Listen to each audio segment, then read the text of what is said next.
Adik-adik, coba kalian perhatikan penggalan teks berikut ini. Sudah? Nah, kira-kira dari penggalan teks berikut, mana ya yang merupakan gagasan pokok serta gagasan pendukungnya? Yuk kita cari tahu.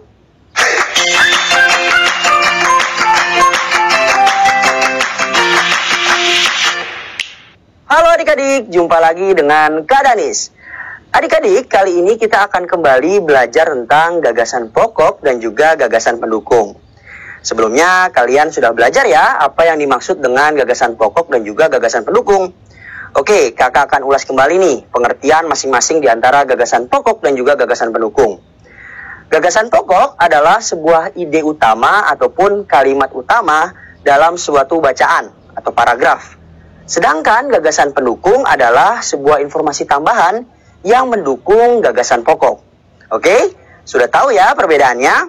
Nah, kali ini Kak Danis ingin mengajak kalian untuk menyimak sebuah teks tentang pengalaman beberapa orang dalam menghadapi musim hujan, yaitu dengan kegiatan kerja bakti adik-adik. Nah, kalian harus menyimak bacaan tersebut terlebih dahulu. Setelah itu, kita akan temukan ya gagasan pokok serta gagasan pendukungnya di tiap paragrafnya. Oke? Disimak ya adik-adik. Siap menghadapi musim hujan. Musim hujan hampir tiba. Warga desa Kampung Babakan berdiskusi untuk melakukan kerja bakti. Mereka berencana membersihkan selokan. Mereka sepakat jika selokan bersih, warga tidak akan kebanjiran. Pagi itu, semua warga terlihat sangat bersemangat membersihkan selokan.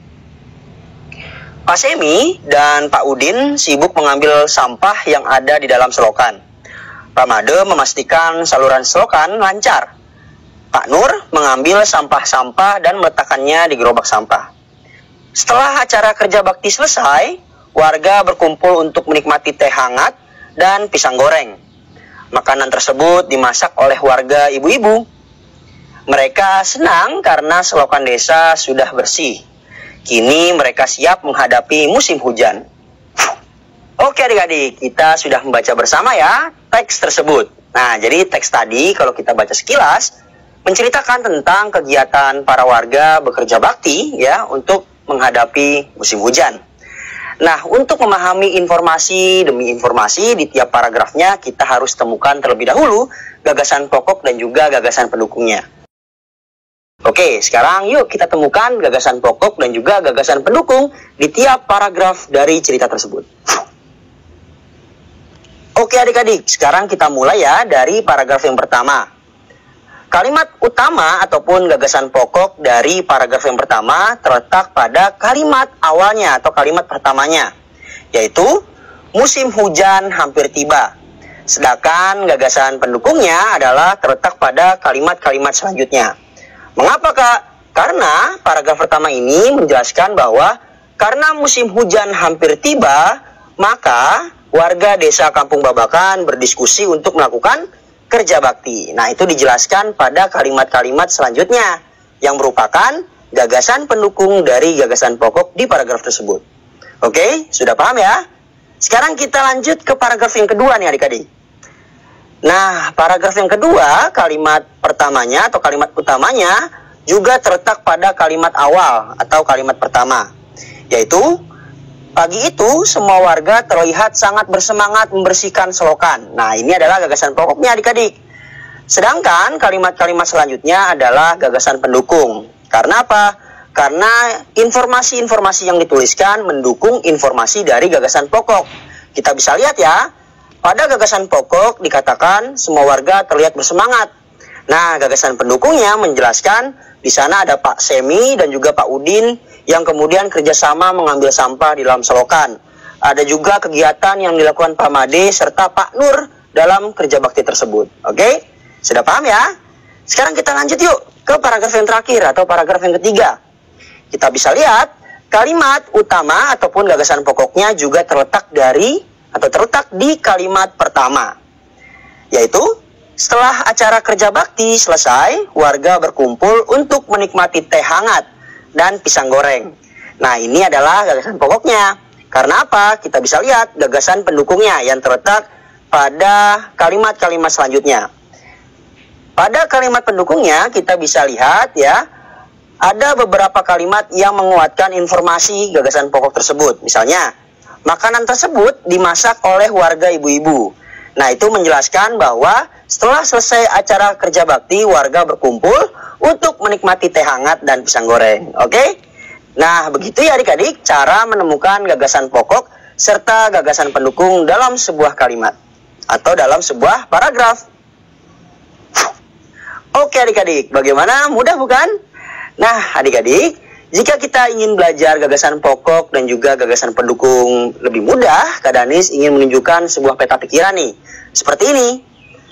Nah, ini adalah contoh peta pikiran gagasan pokok dan juga gagasan pendukung dari paragraf pertama dalam bacaan yang tadi.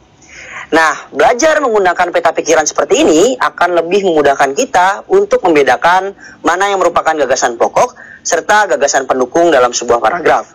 Dan kita juga bisa melihat hubungan antara gagasan pokok dan juga gagasan pendukungnya. Nah, ini adalah contoh paragraf yang pertama. Sekarang kita buat yuk peta pikiran, gagasan pokok dan juga gagasan pendukung paragraf yang kedua. Oke adik-adik, sekarang yuk kita buat peta pikiran paragraf yang kedua mengenai gagasan pokok dan juga gagasan pendukungnya. Oke, kalian sudah melihat ya, ada beberapa kotak ya di layar kalian. Nah, di sana ada juga yang bertuliskan gagasan pokok dan juga gagasan pendukung. Sekarang tugas kita adalah mengisi bagian-bagian tersebut yang sesuai. Misal, kita isi bagian gagasan pokok dengan gagasan pokoknya. Oke?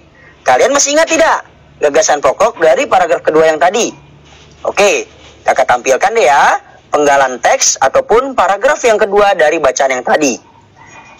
Nah, sudah?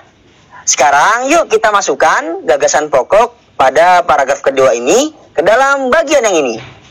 Nah, seperti ini adik-adik. Oke? Mudah kan? Nah, selanjutnya kita bisa isi ya gagasan pendukung dengan gagasan-gagasan pendukung yang ada di paragraf tersebut. Seperti ini adik-adik. Oke? Nah, jadi kita bisa lihat ya, ada hubungan antara gagasan pokok serta gagasan pendukung dari paragraf kedua ini. Oke adik-adik, kalian sudah bisa ya membuat peta pikiran tentang gagasan pokok dan juga gagasan pendukung dari suatu paragraf.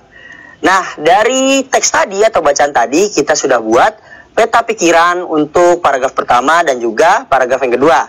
Tugas kalian selanjutnya adalah kalian bisa buat peta pikiran gagasan pokok dan juga gagasan pendukung di paragraf ketiga. Oke? Pasti kalian bisa dong ya. Nah adik-adik, ingat, untuk menemukan sebuah informasi dalam sebuah bacaan, kita harus bisa menemukan gagasan pokok dan juga gagasan pendukungnya. Agar apa? Agar kita dapat memahami isi dari informasi yang ingin disampaikan dalam suatu bacaan. Oke adik-adik, sampai jumpa.